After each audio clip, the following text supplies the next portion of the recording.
Okay, so before we start, let's have our opening prayer.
Buenos dias, good morning everyone, and magandang umaga sa ating lahat. Welcome to our class for our first discussion about readings in Philippine history. By the way, may I ask everyone, how are you today, guys? I know all of you are excited. I assume that all of you are excited to learn about Philippine history. I mean, how are we going to assess or how are we going to analyze those history in the past? I mean, history, particularly in the Philippines, since we already knew about Philippine history since elementary days, right? Yung mga prior knowledge natin. So we will try to recall those significant events happened in the past. So again, welcome to our class, SS112. And I hope all of you at the end of this semester, you will pass the subject and also you will learn also about the how are we going to assess those significant events happened in the past. Okay, by the way, let me introduce again my name. So I am Eduardo Tejeros III, and you can call me Sir 30. You can reach me via Facebook Messenger. So kindly find it or find it sa search box, Edward Mapesos Tejeros III. Okay? Or if you have Twitter account, you can direct message me there. Just follow or you may find it sa search box, Ed Tejeros, ED Tejeros, then the third. Okay? Sige. Let's start. But before we start our discussion lang ha, so let me question. I know you have the prior knowledge, okay, about what is the definition or what is the meaning of history for you. So do not search it in the Google. Okay, I know all of you will try to or attempt to search the meaning of history. But for you, what is the meaning or the definition of history? Or what is the importance of history? Why is it na we have to always to anong tawag dito? To learn about the past, okay? Our ancestors, okay? Like the Dr. Jose Rizal, okay? Yung mga significant events in the past like yung Independence Day. How are we going to assess that one? Oo, based from mga proof and evidence or pieces of evidence that we had today. Okay? Another thing is, another question that we're going to ask ourselves is, do you have any ideas about the theories? Okay? Yung mga theories associated, okay, in history constructed by the historian. So ano ba yung mga theories or mga principles of history na already constructed or developed by the historians? Sino ba to sila? Si historians. Okay? And lastly, how do we conceptualize historical data? Okay? Or how are we going to construct historical data using the identified theories of history? So today, and welcome to our first discussion, first lesson under the module 2. And this is according to Dr. Jose Rizal. To foretell the destiny of the nation, it is necessary to open the book that tells of our past. Okay, very significant, very well said yung sinabi ni Dr. Jose Rizal.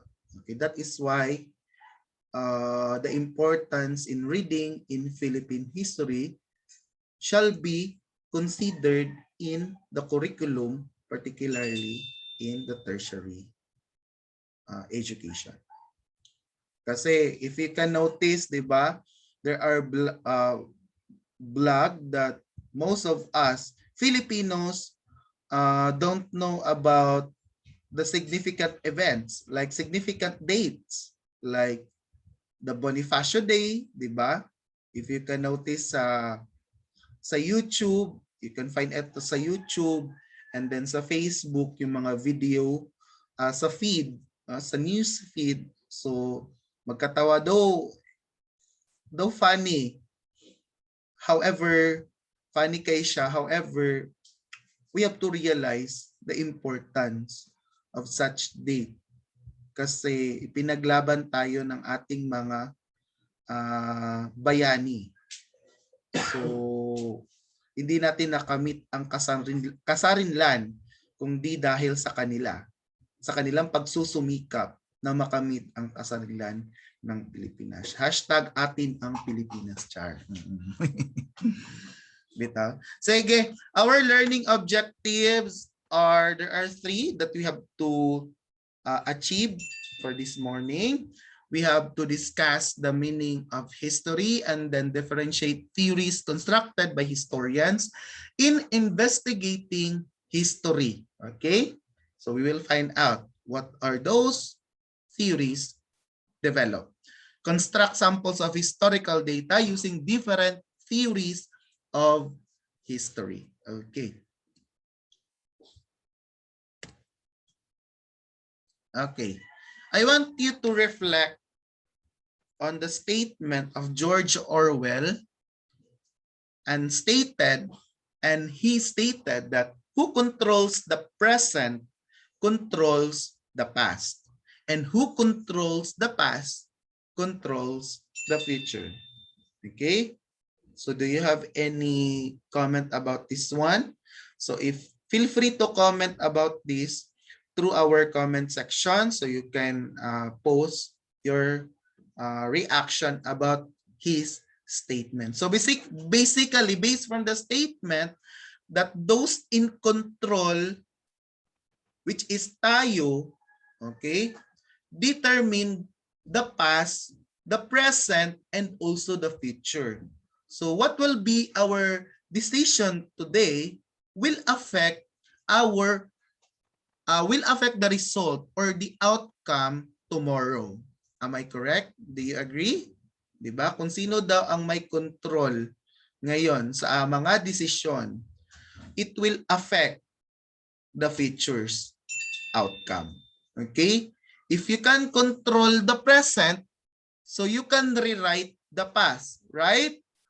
Meaning, right after today, which is tomorrow, considered na siya as past. And whatever decision we make today, either you agree or not on that koan, let's say mga lawmakers, if they agree on that certain laws, it will affect those for tomorrow. Okay? So yung mga future generation natin. Okay? And then you can exert measurement of control and influence and on the future. So history can teach us many lessons, from how to conquer the world to the identity of humanity and the limits of what people will endure. Tama? History can teach us many lessons. Okay, just like what happened before sa panahon ni Marcos, 'di ba? Marami tayong natutunan that time. Panahon ng diktadorya. Okay? Sa panahon naman ni former President Corazon Aquino, yung mga kudita, so meron din tayong natutunan dyan. Okay? Particularly for, let's say, in political views or in economic views, or depende. Okay, sige. Let's move on. So, for our lesson 1, which is the definition of history, let's try to reflect the meaning. Okay? So, history came from a Greek word, historia, meaning learning by inquiry. Okay? Wait lang ha, for a while. Learning from inquiry. Wala na, sana. What happened? Ayun. Okay, learning by inquiry, and then it is also considered knowledge, okay? Knowledge acquired by investigation, okay? Let's say if you can hear something from your neighbor, which is, we call it chismis, okay? It cannot be considered, or we will try to investigate if that statement of that chismis is true or correct.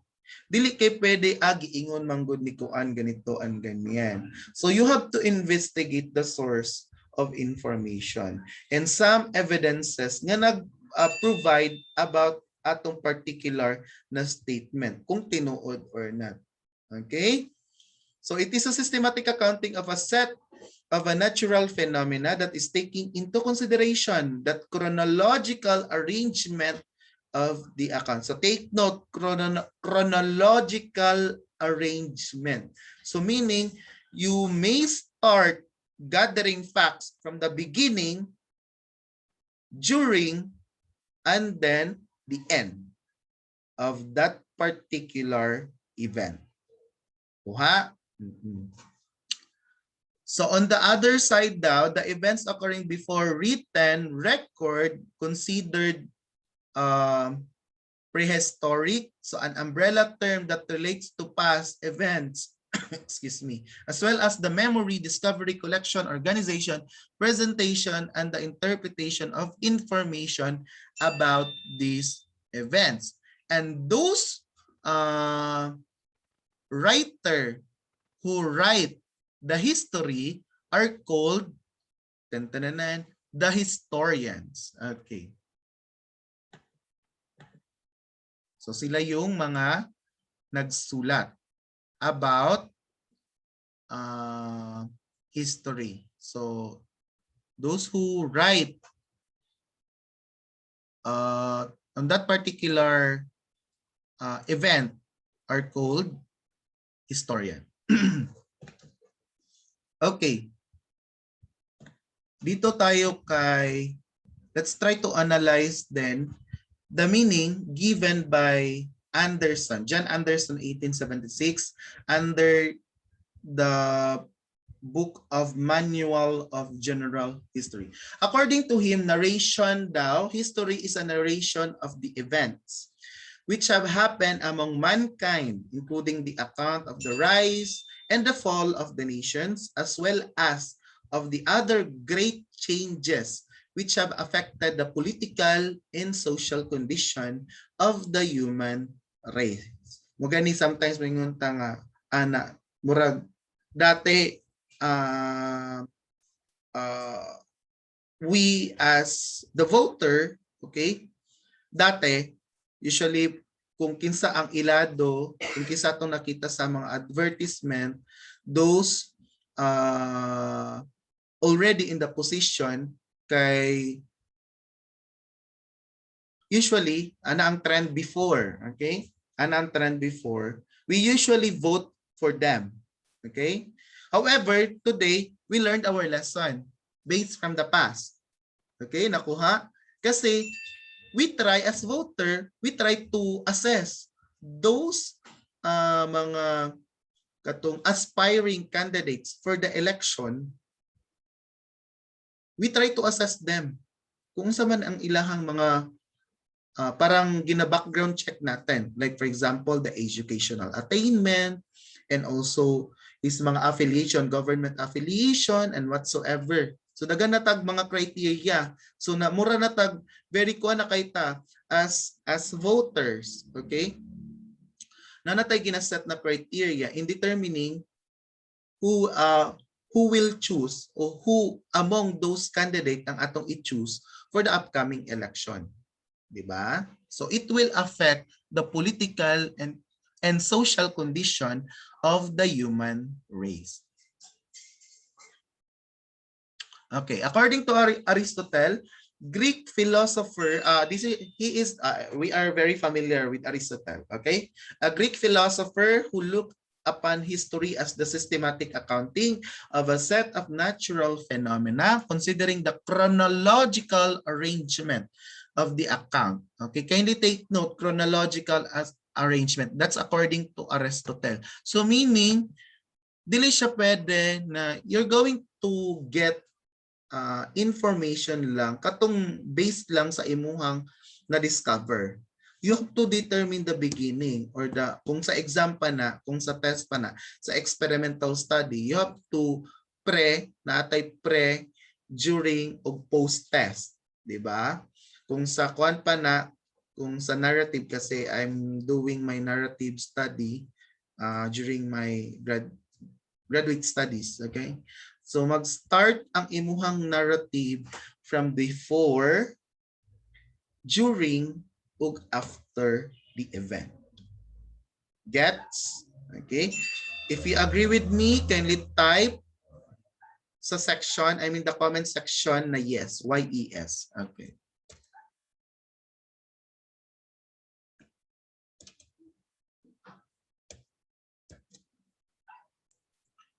Okay, there are theories. Okay, dito naman tayo sa theories constructed or developed by the historian in investigating the history. There are two possible theory developed by the historians, and these are the following theories: the factual and the speculative. What is the difference between the two? Okay, take note. Sa factual, it presents the plain and basic information, the events that took place, the time and the date with which the event happened, the place with which the event took place, and the people that were involved. If you can notice, if you can observe under sa factual history, you're going to provide the 4 W's question, which is the what, where, when, and who. Meaning,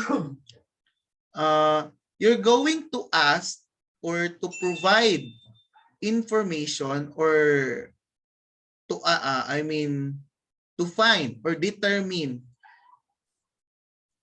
the place, the time. So more on kung sa kwan pa ni, kung history is considered research, naman tayo ginatawag na historical research. It is considered a quantitative approach, ang factual theory. Okay, kay more on fact man tayo, more on sa people, more on sa place, more on sa time. Okay? So you had to consider that. Okay? And kailangan natin ng mga evidence or proof to prove the reliability of that information. The validity, the validity of the information. While speculative theory, it goes beyond the facts because it is concerned about the reasons for which events happen and the way they happened. Speculative history tries to speculate on the cause and the effect of an event. That's according to Cantal, Cardinal, et al. So duha jud ni sila sa speculative. Okay, if you can notice po sa speculative reasons, meaning it is a qualitative ang approach niya. Okay? Sa factual nakadetermine to kung kinsa, unsa, ano pa ba? Kinsa, unsa ug asa, di ba? Apat 'yun yung 4 W's. Sa speculative naman, we're going to provide the whys and hows question on a certain event. Okay, duha jud ni sila parang kambal tuko na ni sila if you analyze a data. Like for example, history about particularly in saan na tong history na? Just like the history of the Philippine independence, di ba? In the Philippines. So, again, you have to provide sa factual theory, you have to provide the place, the time of the event, and who involved in that particular independence, katong significant events, which is Independence Day, Philippine Independence Day. Then sa speculative, bakit? Okay, unsay mga reasons at why it happened na naging independent tayo. Okay, as a country. Whys and how question. Why it happened. Okay, and how it happened. Sige. Move on tayo sa next lesson. Historical method and the historiography. Okay? So the practice of historical writing, this is what they call a traditional method, ang historiography. Okay, a practice siya. Doing historical research that focus on gathering of documents from the different libraries and archives. So we have the National Archive in the Philippines, located sa Manila, okay, in NCR. To form a pool of evidence needed in making descriptive or analytical narrative. Sa archive natin, sa mga libraries, yung mga published books, and then sa libraries or sa archive, we have yung mga documents like letters are considered valid and reliable. Ngunit ang uban, pag mingon kag asa man nagikuha, where did that document, that proof came from? Let's say, kung gikan na siya sa National Library or Museum, okay, in the Philippines, it is considered valid. Okay? While sa archives naman, so nandun yung mga lahat ng mga documents from the start or from the beginning of the, I don't know kung when did the archive started to gather those documents or evidences. Oo. So, pag may yung kag-archive, dili for example, if you were questioned about the validity of that certain document, considered na siya as valid. So, no more, anong tawag dyan? No more question about that. Kuha. Pero, pag nakuha na siya, let's say document, nakuha from a citizen, okay? Or from, let's say, someone gave it to you. So, kailangan pag thorough studies or thorough investigation on that particular object to consider it reliable. Okay? Kuha. So, mo na ang mga ginatrabaho sa mga historian. Okay? So, salient feature of historical writing is the facility to give meaning and impact value to a group of people about their past. Sige. So, the process of examining the record, okay, analyzing, examining the record, and survival of the past is called, wala lagi. Wait lang. Epic man to, epic fail. Okay, the process of critically examining and analyzing the record is called historical method. So natay four, according to historians, na ay 4 element when doing historical analysis. And these are the following. Select subject to investigate. So mupili kag isa. Dili kay katong you're going to provide the specific subject, not the broad subject. Okay? Kay kung broad siya, so meaning you're going to provide series of anong tawag, thorough study, okay, investigation. Collect probable sources of information and then examine the sources genuineness, and lastly, extract credible particulars from the sources. Okay. So, under sa history, according sa mga historian, so natay ginatawag, they have the question, others may say, so what is the limitation daw of the historical knowledge? Okay, so naabatay limitation. Can we rewrite the past?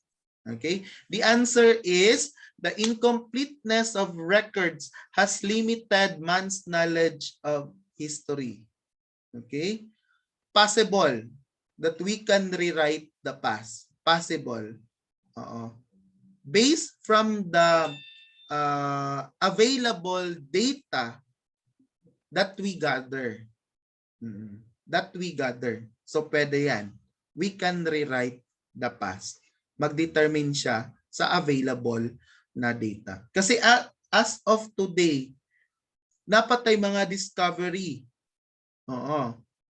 Napay mga discovery na wala pa nato na determine.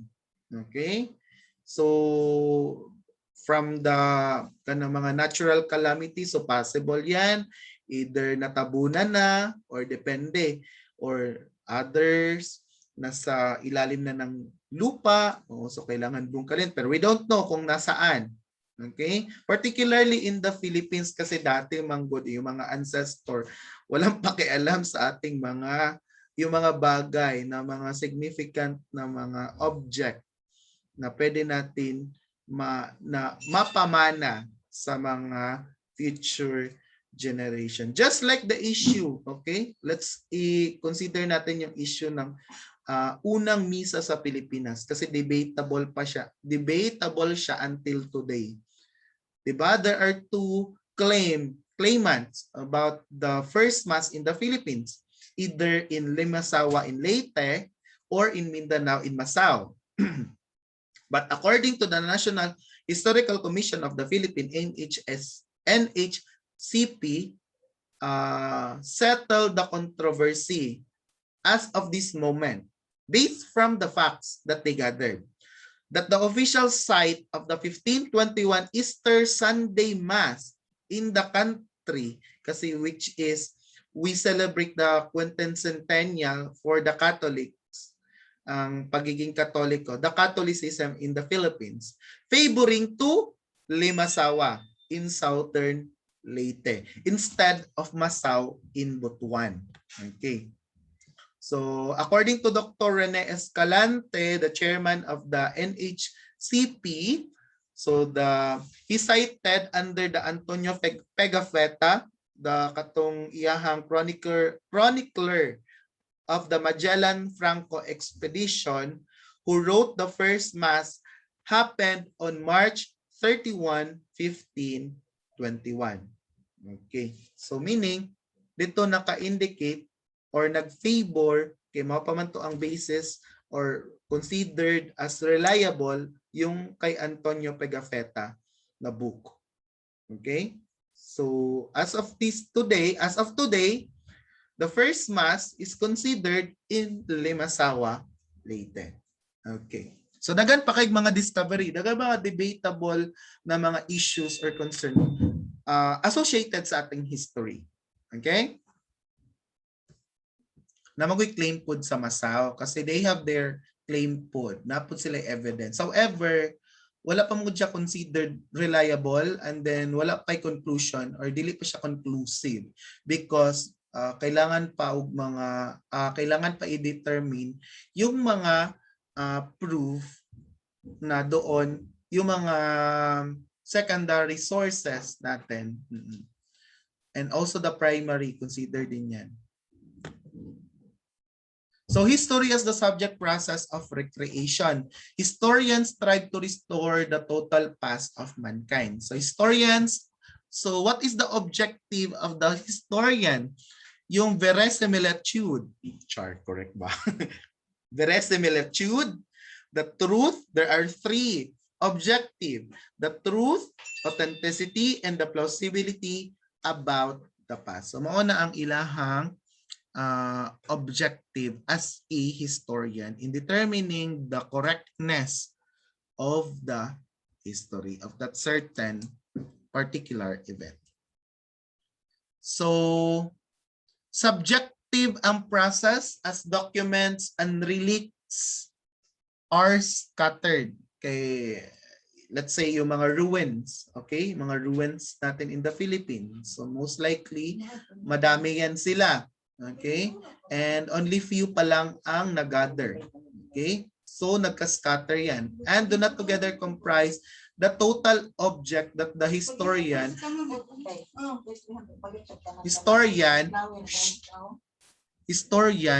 is studying.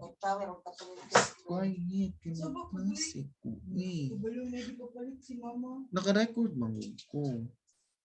Historian is studying. Nasa na ba ako? Oh, yun. So meaning, so dili lang siya kumpleto. Okay? Meaning, kulang-kulang pa as of today. Okay? I think we will end our lesson today. Do you have any questions, clarifications, comments, reactions? So please do, if you have any inquiry or about clarification about our lesson, feel free to ask using the classwork under, I mean sa G Classroom under sa classwork, naka-indicate doon yung question. Okay, it is not required to ask question, but I do hope that all of you asked about what we had discussed. Okay. But before that, before we end our lesson, we will have an assignment. Okay, an assessment. Okay, and I'll try to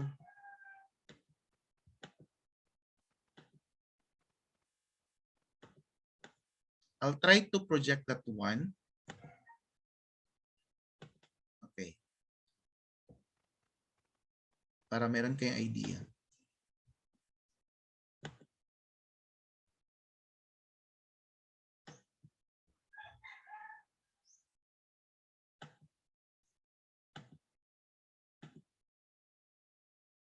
I think this one. SS112.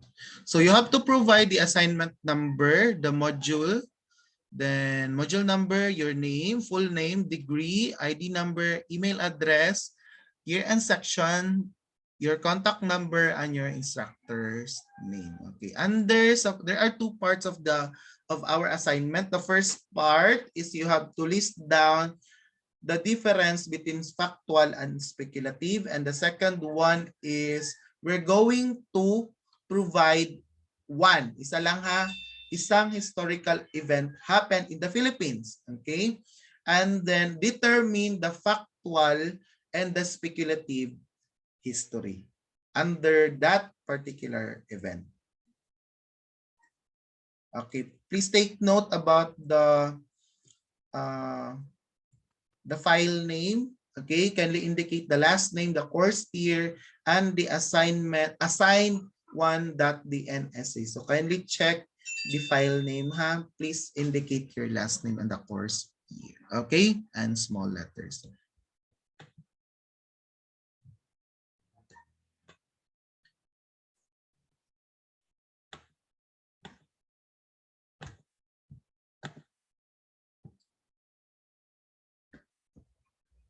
So I think that would be all for today.